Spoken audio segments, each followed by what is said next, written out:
Salam saudara yang dikasihi Tuhan. Hari ini saya ingin memberikan renungan ini dengan judul Bukan Manusia Biasa. Pasti saudara bertanya-tanya, mengapa bukan manusia biasa? Siapa itu bukan manusia biasa? Seperti apa kira-kira dia? Siapa yang memberikan penilaian bahwa dia bukan manusia biasa? Saya mau katakan kepada saudara, yang mengatakannya adalah Tuhan Yesus Kristus. Siapa dia? Mari kita lihat Matius 11 ayat yang ke-11. Aku berkata kepadamu, sesungguhnya di antara mereka yang dilahirkan oleh perempuan tidak pernah tampil seorang yang lebih besar daripada Yohanes Pembaptis. Namun yang terkecil dalam kerajaan sorga lebih besar daripadanya. Yohanes Pembaptis. Yesus berkata, dia bukan manusia biasa. Dan tidak ada seorang laki-laki pun, seorang manusia yang dilahirkan oleh seorang ibu yang lebih besar daripada dia. Apa istimewanya? Mari yang pertama, Yohanes Pembaptis adalah orang yang berkomitmen hidup dalam standar kebenaran Allah. Ini adalah cara untuk menjadi bukan manusia biasa, yaitu orang-orang yang berkomitmen hidup dalam standar kebenaran Allah, menjaga kekudusannya, menjaga hidupnya untuk tetap berkenan kepada Tuhan. Matius 3 ayat 4. Yohanes memakai jubah bulu unta dan ikat pinggang kulit, dan makanannya belalang dan madu hutan.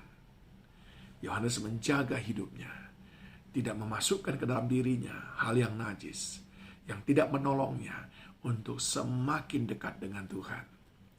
Kita teringat dengan Daniel, yang juga menjaga hidupnya, tidak menajiskannya dengan makanan yang ada di meja raja. Maka dia menjadi manusia yang berbeda.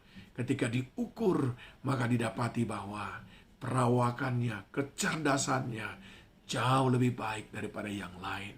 Demikian Yesus menggambarkan keistimewaan dari Yohanes Pembaptis. Dia yang terbesar, yang hebat.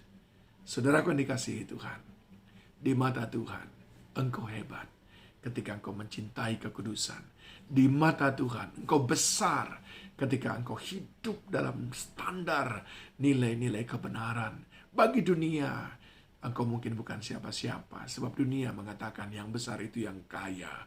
Yang besar itu yang berjabatan, berpangkat. Yang besar itu mereka yang cerdas, cendekiawan. Yang besar itu mereka yang memiliki kekayaan berlimpah. Tapi di mata Tuhan tidak. Yang besar itu adalah mereka yang hidup dalam standar kebenaran Allah. Yang kedua, mengapa Yohanes bukan manusia biasa? Karena dia berkomitmen dalam panggilan. Berkomitmen menjaga tujuan Allah atas hidupnya. Tujuan Allah atas hidup Yohanes hanya satu, yaitu mempersiapkan jalan bagi datangnya Raja Kemuliaan. Kitab Yesaya sudah menubuatkan, ada suara yang berseru-seru di padang gurun. Persiapkanlah jalan bagi Raja Kemuliaan. Setiap lembah harus ditutup, setiap bukit harus diratakan. Itulah yang dikatakan oleh Yohanes Pembaptis. Markus 1 ayat 7-8. Inilah yang diberitakannya. Sesudah aku akan datang, ia yang lebih berkuasa daripadaku. Membungkuk dan membuka tali kasutnya pun aku tidak layak. Aku baptis kamu dengan air, tapi ia akan baptis kamu dalam Roh Kudus.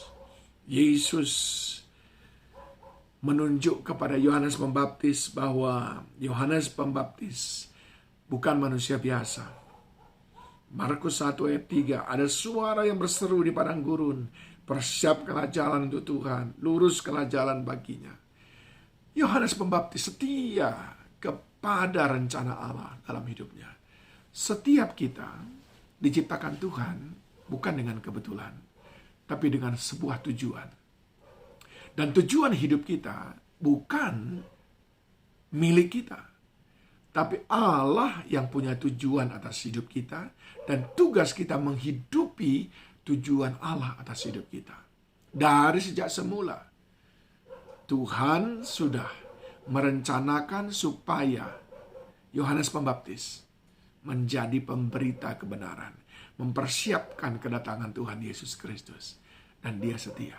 Dan dia berkata, aku bukan siapa-siapa. Begitu banyak orang berpikir dialah Mesias itu. Tapi Yohanes berkata, bukan aku. Bahkan aku membuka tali kasutnya pun aku tidak layak. Dia. Kenapa? Karena dia berkomitmen hanya tetap tinggal dalam tujuan Allah atas hidupnya. Orang yang tetap tinggal dalam tujuan Allah atas hidupnya.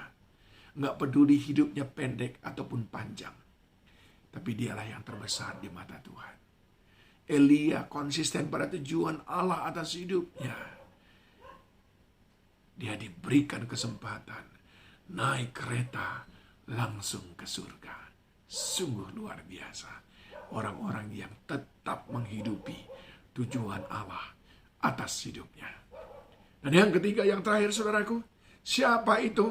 Bukan manusia biasa.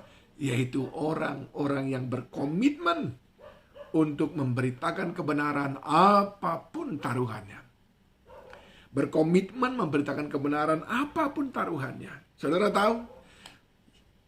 Yohanes Pembaptis berkata kepada orang-orang, Markus 1 ayat 4. Demikianlah Yohanes Pembaptis tampil di padang gurun dan menyerukan, bertobatlah dan berilah dirimu dibaptis dan Allah akan mengampuni dosamu. Dia berkata, kamu semua berdosa, perlu bertobat. Kalau tidak kamu binasa. Kapak sudah tersedia di bawah pohon. Sesudah itu apa yang terjadi? Bahkan dia mengkritik raja yang menikahi saudaranya sendiri, istri daripada saudaranya sendiri. Lalu apa?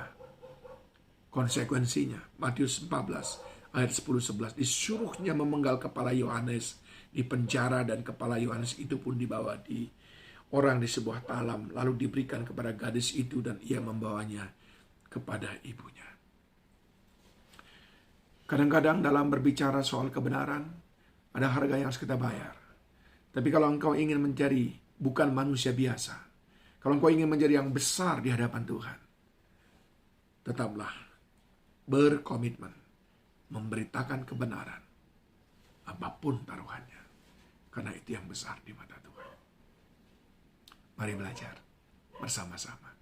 Tuhan memberkati.